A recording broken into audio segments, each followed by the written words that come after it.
Sometimes there are places that feel too quiet, not because no one is there, but because someone is waiting, and not everyone who waits is still alive. My name is Lorraine Abigail Lee, third year in college. No friends, no boyfriend, but I had one place I kept going back to every day. It was the old corner of our university library, hidden, tucked away behind tall, dusty shelves. The books there were old, untouched, and smelled of forgotten things. Sometimes ants would crawl along the wooden table, but in that silence, I felt whole. I was alone, but never lonely. Until one morning, someone was already there, a boy fair, wearing our school's varsity jacket. He was sitting in my exact spot, as if he'd always belonged there. I'd never seen him on campus before, but he looked at me like he knew me, like he'd been waiting for me, and from that day on,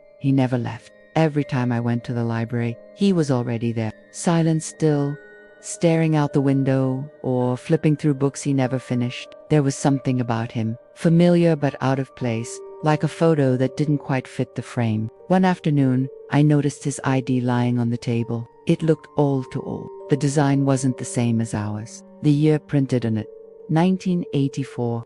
That's when I started to wonder. He brought a yearbook one day, opened it, pointed to a page, to a girl. Her name was Lorraine, and her face. Her face was my own, younger, from another time, but the same eyes, the same smile. It was my grandmother. That night, I asked her. She held her chest when I said the name. Clifford Sanchez, her first love. He never graduated. He died in a fire waiting at the library, the same corner I now sat in. She was late that day. She never made it. When she returned, everything was ashes. The next day, we returned, my Lola and I. We lit a candle, whispered a prayer, left behind the old yearbook and the silence that had clung to that space for decades. And just at the edge of my vision, I saw him, Clifford, smiling, peaceful, finally ready to leave. Some ghosts don't haunt with screams or shadows. Some just wait,